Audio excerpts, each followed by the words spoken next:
Hey, this is Class Creatives, and in this video we'll look into Sucker Punch's creative process for the Ghost of Tsushima and the Ghost of Yotei and how animators use Autodesk Maya. The first game won several awards but lost Game of the Year, which ended up going to The Last of Us Part 2. However, we thought it would still be fun to break down what makes this game so special and how the animators made authentic samurai animations based on research studying the real thing in action. We'll talk about how these animations were made, some of the technical limitations they had to face with the wind and other natural elements that play a big role in why the game became so popular amongst players, how live-action reference footage and motion capture was used in the gameplay and cinematics, and how Akira Kurosawa played such an important role to inspire the art depicted in the series. Sucker Punch wanted to change up their infamous game franchise that had been going on for nearly a decade. They brainstormed tons of ideas to create a new IP and settled on the concept of an open-world based game in feudal Japan where you play as a samurai. The guiding wind served as a core gameplay mechanic that allowed the designers to remove traditional UI elements and a HUD map to direct players. According to the PlayStation blog, the developers said they tried lots of methods to make natural spaces more memorable and unique by pushing color values, increasing translucency levels, and reducing noise on textures. The use of bold color in nature became a theme for the game, and by limiting the types of foliage and biomes, they were able to bring a sense of freshness to each area and create a more memorable world. If you're not following the wind, a bird, or a fox to your next destination, you might catch yourself stopping to take in the natural beauty of the world or traveling towards a column of smoke on the horizon in a vast open world grounded in 13th century Tsushima, Japan. The design team took direct inspiration from Akira Kurosawa films and found that removing traditional gameplay UI elements helped maintain the cinematic aesthetic of Kurosawa's signature samurai movies that they used as direct inspiration for the game's art design. The team also took trips to the island for inspiration to recreate the island where the game's storyline takes place. Although the design is not one-to-one of the real-life island, we can see the direct results of the recorded nature sounds, such as birds and the photo-scanned leaves that are in the game. We can see here some of the amazing old water brush and woodblock style paintings that their concept artist created that captures the true soul of the Japanese culture from that time period.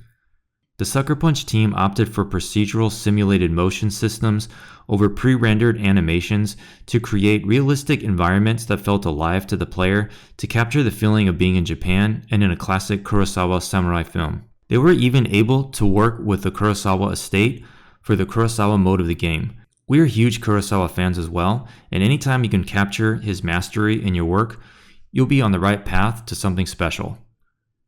They treated the environment like a living character, where you'll see storms on the horizon, crossing bridges as clouds cover the sun, and rain that starts unexpectedly.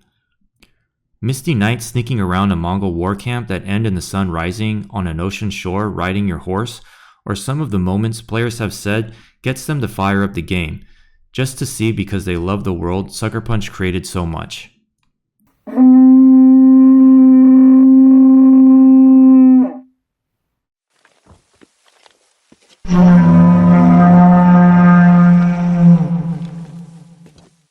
Since Tsushima was developed for PS4, there were limitations and performance constraints to the simulation's accuracy.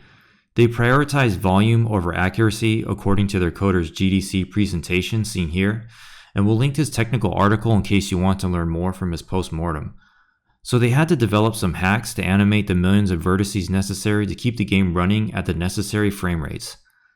The team used a GPU-based particle system, which was brought over from infamous Second Son. In the game, you'll notice hundreds of thousands of active leaves on the ground that react to the wind and character movement. They're modeled as disks, which allow for realistic rotating and settling during gameplay. The leaves interact with terrain and large gusts of wind. Vertices act as localized spheres of wind to create shapes like circular swirls or linear gusts. These particle systems access what they called vorticles, which were invisible wind-generating particles that can be sampled by other particles. Particles, grass, and foliage also use this system for character footsteps interacting with the environment. They primarily use speed tree for the foliage and motion of the trees. Numerous styles of blades of grass interact with the wind, which adds to the game's atmosphere and immersion. The grass blades bend and tilt based on how the character passes through it. Due to how large the game was for their team, these procedural tools allow them to build the massive world a lot faster than by doing everything by hand, and it also allowed them flexibility if they changed their mind later on. Using these tools, the result was the ability to have a more creative and expressive artistic choice. You'll notice you won't see jarring visual pops during LOD transitions, since the grass blends seamlessly, shifting the vertices at the changing points, which further enhances the realism of the wind blowing through the grass. The game has to process several 100,000 cloth simulations on screen. Clothing, banners, tent flaps, hair, and hanging bodies were all using similar GPU-based sims, including cloth collision, that used simple shapes as capsules attached to character joints, so that it would collide only the cloth nodes themselves.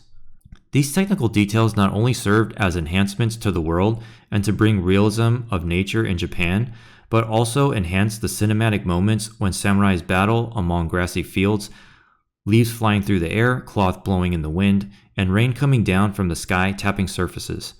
All elements that Kurosawa uses in his films to reinforce the feeling of a static versus moment that increases tension, drawing the viewer into the world. Is it your dream to someday work for Sucker Punch?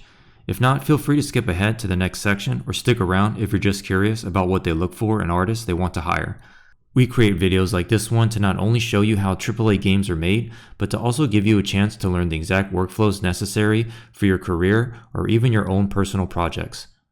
Like most AAA game studios, they'll want Maya experience or something equivalent if you're an animator. Several of our instructors actually work for Sucker Punch, and you can learn from them in our courses covering everything from animation and rigging to environment and game design and character creation. We'll have some links in the description if you're interested in taking your art in a new direction with us. Animators consulted experts from a samurai martial arts school in Japan to capture authentic movements.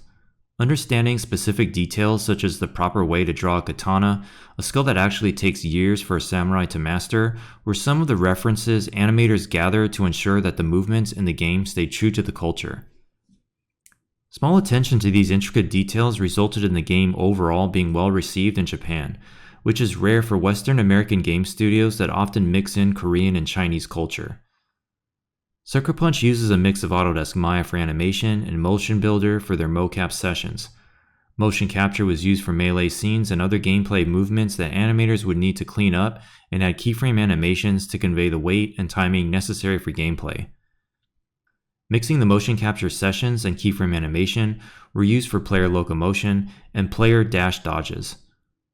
Digital Domain's team created the cinematic trailer through 19 shots, highlighting the journey of Jin Sakai using motion and facial capture. It's a pretty common practice for big AAA games to build the hype around the release with a pre-rendered cinematic, as the animation team is working on in-game cinematics and gameplay.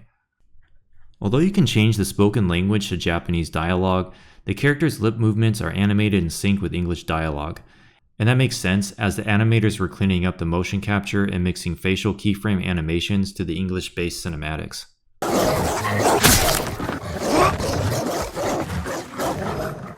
In addition to the lush landscapes, the artists had to consider the interiors of the buildings to accommodate the gameplay combat inside.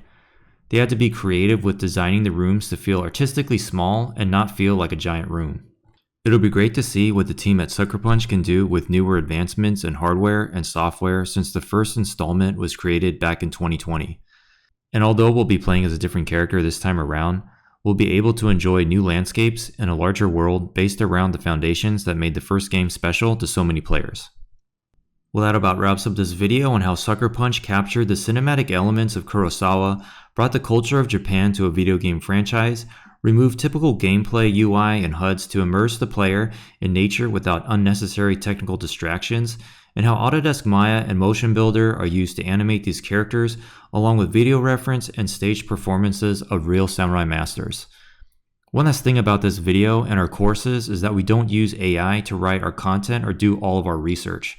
With the rise of AI, we understand how you might assume we do it too. For this one, we dove into tons of online interviews, GDC postmortems, behind-the-scenes footage, social media posts, and other resources so we can examine these workflows together. We'll include our sources in the description in case you want to take a closer look. The newest entry in the series looks better than ever. Will you be playing on release day? Let us know your thoughts in the comments. And don't forget to like and subscribe, and we'll see you in the next one. Perfect.